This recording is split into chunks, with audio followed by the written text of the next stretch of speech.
It's Crisco's young Dr. Malone. Now in Three Oaks, Joe Pringle has just come home from work. He's saying to his wife, Bess, Any chance for a starving plumber to get a hand out here, lady? Well, now, I might be able to fix you a small sandwich. Sandwich? Hey, I'm in the mood for, say some nice roast beef and brown gravy. Which, by a curious coincidence, is exactly what we're having. Yeah, I know, I looked. And didn't I see a pie in the oven? Mm-hmm. I put a Crisco apple pie in along with my roast. Mm. Well, I only hope it gets baked. This stove is getting so decrepit, I'm afraid any day now the oven will just give up. And speaking of this stove, Joe Pringle, I was in Morton's store today and just happened to ask where we stood on the list for a new stove. Oh, me. We're not even on the list. Well, I've been too busy to get over there. Oh, it's all right. I put our name down today. You did? Mm-hmm. Well, I better get my pie out of the oven.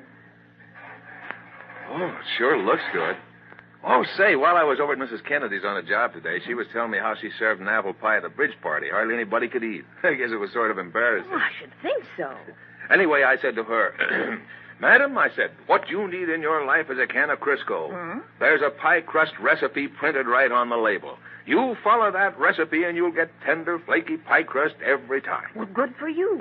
My home training, you know. Well, I think you should tell all your women customers what a wonderful shortening Crisco is, and how Crisco and Crisco's pastry method turns out tender, flaky pie crust every time, and how digestible Crisco pie crust is. Yeah, and pretty soon people would say, look, here comes Joe Pringle, the Crisco kid. You know, that tender, flaky plumber. Oh, all right. But look, if you want some of the tender, flaky pie crust that's on my apple pie, you better go get washed up. Bess and Joe Pringle had been asleep for hours by the time Jerry Malone was able to leave the Deneen's. It was almost 2 o'clock in the morning when Jerry finally climbed in his car after reassuring Lynn that her brother was not as seriously ill as he first seemed when he suddenly collapsed earlier tonight. But, reassured though she was, Lynn insisted on sitting at her brother's bedside the remainder of the night to watch over him. However, in spite of herself, Lynn has fallen off to sleep as Roger Deneen, kept awake by a strange feeling of anxiety, peeks in on her now.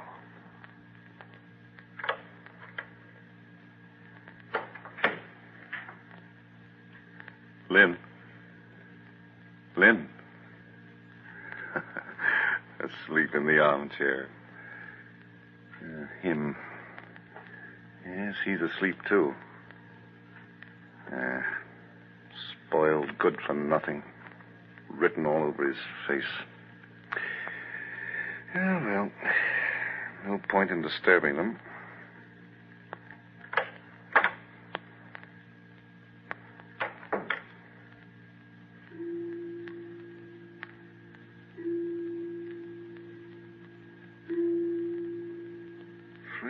Look, dear me, I guess I won't get a wink of sleep tonight. Oh, confound it. Who the devil... Oh, I'm dreadfully sorry, Mr. Deneen. Mrs. Malone. Is this Mrs. Malone? Yes. Please excuse me, but I'm worried. Is my husband still there? Your husband? Why, he went home a long time ago. What? Wait. You mean to say he hasn't returned yet? No, he hasn't returned. You don't think... Did he have another call to make? I don't think... What? No, you misunderstand. I'm asking if he had another call. No, he was coming straight home. How odd. I hope you don't mind my calling you at this hour. No. Now, please wait a moment. Don't begin thinking horrible things. It wasn't such a long time ago. I'm just beginning to remember clearly. Oh, probably nothing more than a flat tire. Of course. Now, just hang up and I'll check. I'll call you back in 15 minutes. All right. Thank you. Yes, he may have gone to Huber, the all-night garage man. Yes, of course. You sit right where you are, and I'll have track of your husband in 15 minutes. You're sure you don't think... My dear lady, of course not. Hang up now, and I'll run him down to earth in a jiffy. Thank you so much. I am frightened. Naturally. I'll wait. I won't be long. Goodbye. Thank you. Goodbye. Roger, what are you doing up at this time? There was a phone call from Malone's wife. He's not home yet. Roger. He looked half asleep when he climbed into his car here. Oh, dear. No. Let's not go thinking things. I'm going to get some clothes on and get the car out. You're scared? No, I'm not. Just extraordinary, that's all. A little disconcerting.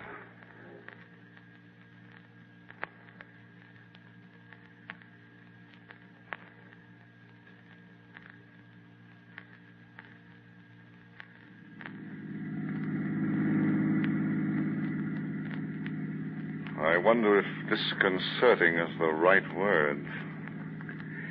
Well, it's a nice night. Roads are dry. Well, what's this? Some fellow waving on the road.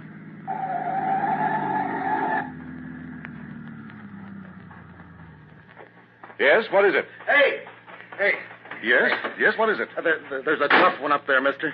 I can't do anything by myself. What? Who is it? I don't know. The car's a mess.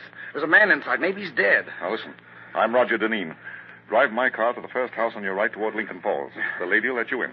Call the hospital in Lincoln Falls, call the state police, and call, what the deuce is his name? Ames, Dr. Ames. Can you remember all that? Yeah, sure. Now, where's the wreck?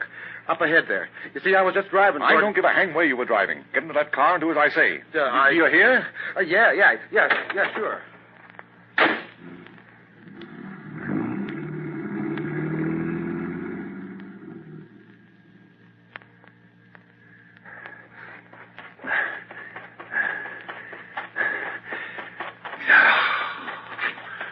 A green cross. Oh, Lord. Never mind the door. The windshield. Here. Malone. You poor devil. Malone.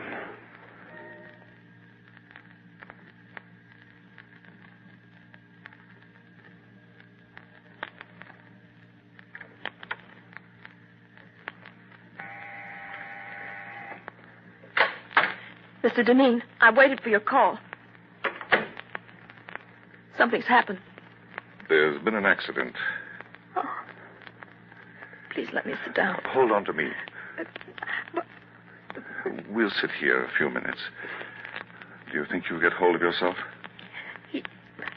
Is Jerry... What happened? The car is smashed. Please. We got him out. Dr. Ames arrived just after I got to him. We managed to get him out. He's on his way to the hospital now. It's bad. He was unconscious. That's all I know. I'll go to the hospital. Of course, I'll take you at once. Oh, what about his mother? I don't think I can write. Would you put something on a note? One of Jerry's pads is on that table. Just tell her there's been an accident. I think I know what to say. Will you... I'll go upstairs and put on the dress. Can you manage it? I think so. Anne? I've never called you Anne before. Yes. Nothing. What are you I'll write the children note. doing talking at this time of night, Jerry? You ought to have more sense. Anne, is that you? You'll have to say something. You must get sleep, Jerry. You're tired. Hasn't your wife told you that you... Why, Mr. Deneen. Mrs. Malone, please forgive us for disturbing you. What does this mean? What's the matter with you, girl? Mrs. Malone, there's been a bit of an accident, and... What? Excuse me. I'll go upstairs. Accident? Well, yes. Now, you needn't be too much alarmed. That is to say, I don't mean... Come, man, speak up. Don't stammer like a schoolboy. Where's your tongue? Sorry. Is my son alive? Yes, Mrs. Malone, yes. He's alive. Where is he? At the hospital. By now... Oh, yes, he must be there by now. It's serious. Rather serious, I'm afraid. You don't mean rather serious, you mean serious, don't you? Yes. I see. You take this very well.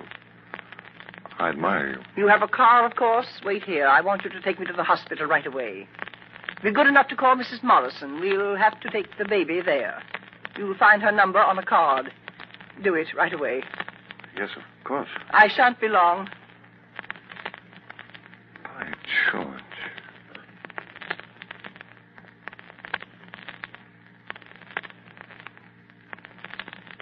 Anne, I'm going to the hospital with Mr. Deneen, Mother. I'm going with you. We're taking Jill to Mrs. Morrison.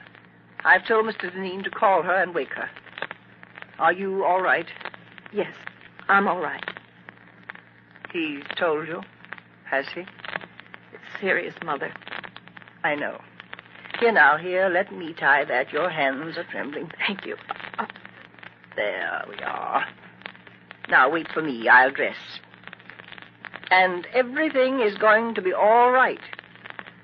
Keep telling yourself that. Yes.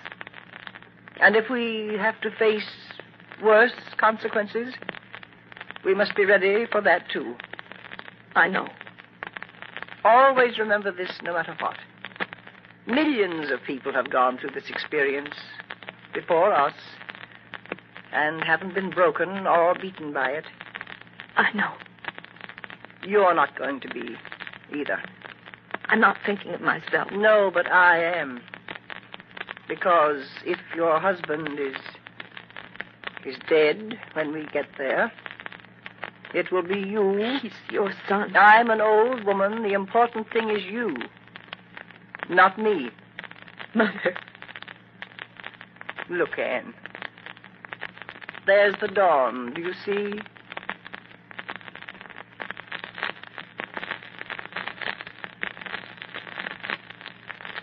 Listen again Monday to young Dr. Malone and all the other Three Oaks people who are brought to you by pure, all-vegetable Crisco. We hope that you've enjoyed this recording, and for more happy listening, please visit otrcat.com.